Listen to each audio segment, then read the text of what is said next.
Alors, on célèbre en ce mois de septembre le bicentenaire du déchiffrement des hiéroglyphes et donc un événement très important qui marque la naissance de l'égyptologie.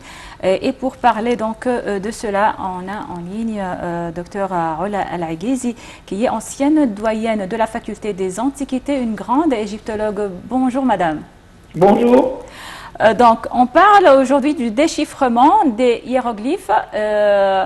Donc, un travail acharné, un travail qui s'est étendu sur plusieurs années pour que, à la fin, Jean-François Champollion annonce le percement de secret de cette écriture de l'Égypte antique.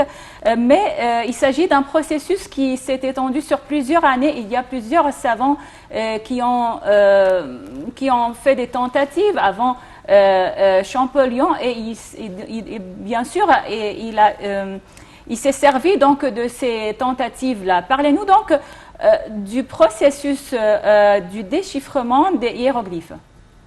Oui, bonjour. Oui, certainement qu'il y a des essais précédents pour la découverte ou le déchiffrement des hiéroglyphes à travers Thomas Young de l'anglais l'abbé Barthélemy et le Kircher, qui est toujours un homme d'église. Ils avaient compris et étudié et lu les textes coptes. Il y avait beaucoup de textes hiéroglyphiques sur les obélisques qui ont été transférés à Rome au XVe siècle. Alors, il y avait beaucoup d'antiquités égyptiennes déjà en Europe et c'est comme ça qu'ils ont commencé à s'intéresser aux hiéroglyphes et aussi Champollion. Certainement, si Champollion est arrivé à déchiffrer plus que ses prédécesseurs, c'est parce qu'il a découvert une méthode de lecture de la langue ancienne égyptienne et de l'écriture hiéroglyphique. Parce qu'il a compris que les hiéroglyphes n'étaient pas des signes idéographiques, Oui. Et non pas aussi des signes alphabétiques seulement, Oui. mais alphabétiques autant que idéographiques. Donc, les noms des Ptolémées, des rois Ptolémées comme Cléopâtre, Ptolémée, Arsinoé, et ainsi de suite, et s'écrivaient avec des lettres alphabétiques, c'est-à-dire chaque unilitaire. Oui. Tandis que les noms des rois égyptiens avaient d'autres signes bilitaires, trilitaires et idéographiques.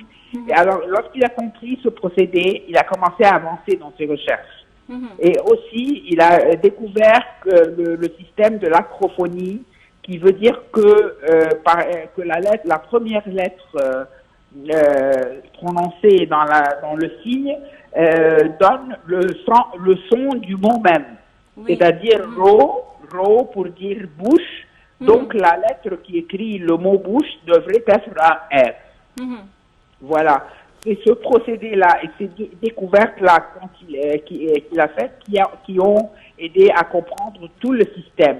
Oui. Ça lui a pris 10 ans peut-être ou plus encore. En 1814, il avait déjà commencé à écrire un livre sur les rois d'Égypte ou bien les pharaons, les rois les pharaons. Oui. Et il avait déjà une quantité de peut-être 200 noms de villes, 200 noms de villes égyptiennes, de noms égyptiens, d'oasis, de régions en Égypte, en pleine Égypte. Donc déjà, il avait commencé à mettre des listes de mots et de correspondances avec les mots en copte et ainsi de suite. Oui. Docteur Al-Aghezi, on parle de la complexité de l'hiéroglyphe étant donné qu'il y a une résonance sonore dans les lettres ou dans les symboles et aussi il y a les figures ou le symbolisme. Est-ce que cette complexité a été dépassée à l'heure actuelle? Certainement, on l'a compris maintenant, cette complexité, c'est fini, on a compris le système, on a compris la mentalité des anciens Égyptiens quand ils ont employé leurs mots et leurs signes. Les signes égyptiens qui écrivent un mot sont ou bien, on les dit unilitères, donc le signe comme un signe alphabétique, des signes qui sont prononcés de 2 lettres, des signes qui sont prononcés en 3 lettres, et des signes idéographiques qui ne sont pas prononcés, qui sont juste là à la fin d'un mot pour expliquer le sens du mot. C'est-à-dire s'il y a un mot qui veut, un verbe qui veut donner le sens de la force, on voit un homme qui tient un bâton et qui fait un mouvement qui représente la force. C'est-à-dire, si c'est quelque chose c'est un animal, le nom d'un animal, on dessine l'animal à la fin du mot. Si c'est un bateau, on met les signes alphabétiques ou les signes phonétiques du mot bateau et on met un bateau à la fin du mot. C'est comme ça le procédé et certainement Champollion l'a bien compris et puis plus tard tous les égyptologues et tous les livres de grammaire ont compris ce procédé. C'est fini, ce n'est plus un problème. Et c'est comme ça qu'on enseigne aux étudiants. Oui, et c'est vrai que Champollion donc s'est basé sur les cartouches, sur l'étude des cartouches, puisque Thomas Young a prouvé donc que les cartouches contiennent les noms des rois, des divinités. Alors, donc Champollion est parti de ce principe-là, de cette théorie pour déchiffrer les hiéroglyphes, n'est-ce pas? Oui, oui, certainement. C'est à travers les cartouches sur la pierre de Rosette de Ptolémée, Arsinoé, Cléopâtre et leurs correspondants, leurs parallèles écrits en grec, qu'il a compris comment chaque signe se prononçait. Mais certainement parce que comme je vous ai dit, les noms d'Arsinoé, Ptolémée, tout ça sont écrits avec des signes alphabétiques. Il a pu comprendre que ce signe c'est un P, ce signe c'est un L, ainsi de suite. Mais quand il vient pour lire les cartouches des rois égyptiens, il trouve que c'est plus compliqué. Il trouve qu'il y a des signes qui se prononcent d'une manière un peu différente, c'est-à-dire le nom de Hatshepsut ne s'écrit pas avec un H-A-T, non, il y a un mot, un signe qui se prononce Hat. Shepsut, Shepet, c'est un signe qui se prononce Shepet, et ainsi de suite.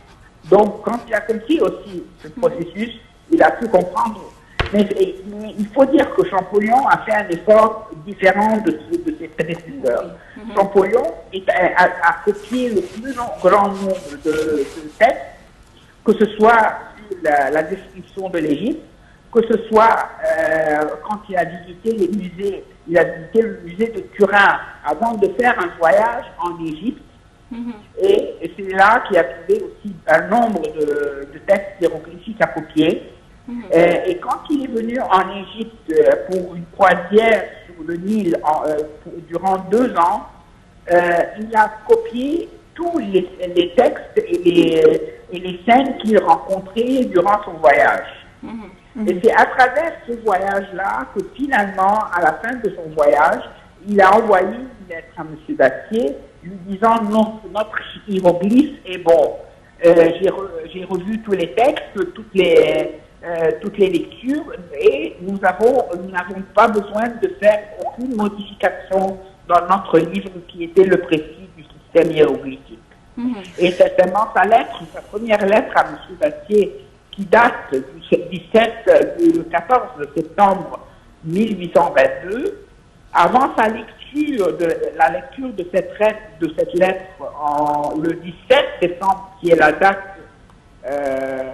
officielle de la découverte ou du déchiffrement des hiéroglyphes, il a fait des modifications entre ces 3-4 jours-là, entre la lecture du texte, entre son envoi de la lettre et la lecture de la déclaration de la découverte.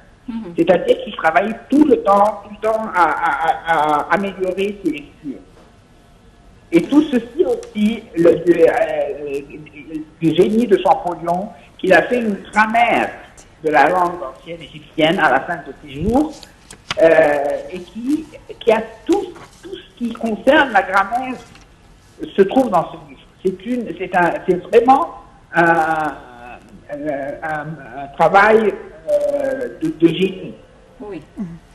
Docteur Rola Laghezi, vous êtes ex-doyenne de la faculté des études relatives à l'Antiquité et en même temps vous êtes experte en égyptologie. Merci d'avoir été avec nous aujourd'hui.